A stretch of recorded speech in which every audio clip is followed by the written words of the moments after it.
کرسی پر نماز تو بہت سے لوگ پڑھتے ہیں. اول تو کرسی پر نماز پڑھنے نہ پڑھنے کے مسائل ہیں.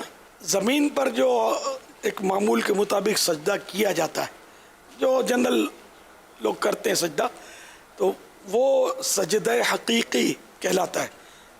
یعنی کہ ریئل سجدہ تو وہی ہے، حقیقی سجدہ. لیکن بعض مجبوریاں ہیں کہ وہ حقیقی سجدے پر، جیسے اب وہ اس میں قدرت نہیں ہے اس کی، یہ کر نہیں پا رہا، یا کرتا ہے تو سخت درد ہوتا ہے، کوئی اس طرح کا اس کو عذر ہے، تو اب یہ سجدہ ساقط ہوتا ہے، معاف ہو جاتا ہے.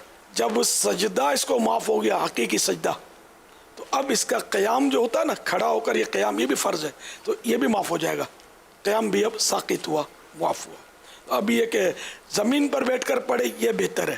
اب بعض صورتوں میں کہ زمین پر بھی بیٹھ کر نہیں پڑھ سکتا، تو اب یہ کہ کرسی پر بیٹھ کر پڑھنے کا طریقہ جو ہے نا، تکبیر تحریمہ اور ہاتھ باندھنا تو وہ سیم ہے، کہ اس میں کوئی رکاوٹ جس کو نہیں ہے، اللہ اکبر یہ ہاتھ باندھ لیا.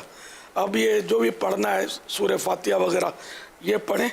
اب رکوع اور سجدہ اس میں تھوڑا دھیان رکھنے کا. اچھا، رکوع کا تعلق یہ جو اشارے سے نماز کہلاتی ہے. اشارے سے جو نماز پڑھی ہے اس کا تعلق کمر سے نہیں ہے، توجہ رہتی نہیں ہے، کمر جھکی ہوئی ہوتی ہے. تو اصل جو ہے نا، سر سے اشارہ کرنا ہے رکوع کا.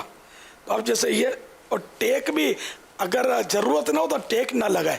اس کے لیے اگر کوئی وہ بغیر ٹیک کا سٹول ممکن ہو نا، بڑا بنوا لے. اب جب اپنے آسائش کے لیے طرح طرح کی چیزیں بنوا ہی رہے ہوتے ہیں ہم، تو ایک سٹول بھی بنا لے نماز کا، گدی وغیرہ ڈلوا کر، تاکہ اس کو تکلیف کم سے کم ہو. تو بغیر ٹیک لگائے، کیونکہ ٹیک لگانا بغیر ضرورت یہ مکروہ تنزیہ، ناپسندیدہ ہے. تو اب یہ کہ یہ بیٹھے ہیں اور رکوع اب کرنا ہے. تو رکوع میں یہ سر کا اشارہ کرنا ہے، اللہ اکبر کہہ کر اب میں رکوع کیا ہے. اب وہ سمع اللہ لمن حمدہ، یہ سیدھے ہو گئے. اب دو سجدے کرنے ہیں. سجدے میں شرط ہے کہ رکوع سے کچھ نہ کچھ زیادہ جھکاؤ ہو. اللہ اکبر.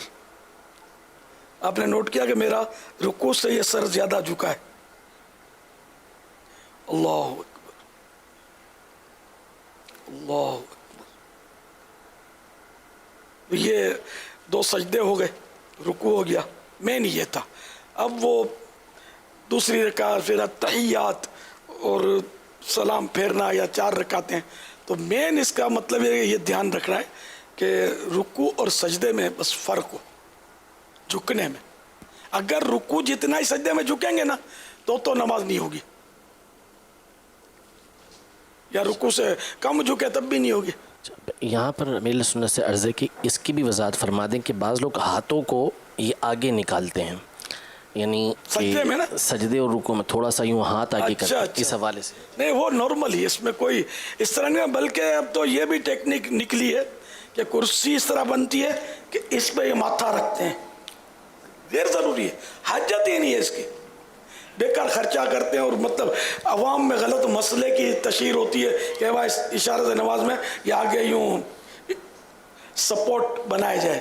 آگے ہاتھ نکالنا وہ یوں ہونا کہ جیسے زمین پر جیسے ہاتھ رکھتے ہیں نا، اشارہ جیسے زمین کی طرف چلے گئے، تو یوں جیسے کہ رکوع میں یہاں تک، رکوع میں گھٹنے پر ہاتھ تھا، تو اب چونکہ سجدے میں زمین پر ہاتھ ہوتا تو یہ آگے ہاتھ لے جاتے ہیں، تو اس لیے یہ آگے ہاتھ شاید اس لیے نکالتے ہیں. غلط فہمی ہے، اس کی حاجت نہیں ہے. حسب معمول یہ رانوں پر ہی ہاتھ رہیں اور یوں رکوع اور سجدہ کرنا ہے. بس وہ کمر جیسے میں نے جھکا دی، کمر جھکانے نہ کمر سے تعلق نہیں ہے اشارے سے نماز کا، یہ ذہن بنا لیں. تو یہ جیسے یہ رکوع، اب یہ سجدہ، تھوڑا سر زیادہ یاد نہیں رہتا، وہ زیادہ جھک جاتا ہے آدمی. لیکن جھکنا تو پھر بھی پایا گیا، لیکن اتنا بھی اگر جھکتا نا کہ تھوڑا رکوع کے لیے، اس سے تھوڑا زیادہ سجدے کے لیے، تو یہی کافی ہے. مین یہی رکوع اور سجدے کے اشارے میں دھیان رکھنا ہے. باقی یہ زائد یوں اور یہ ورزشیں کرنی ہے تو فزیو تھراپسٹ کی خدمات حاصل کریں.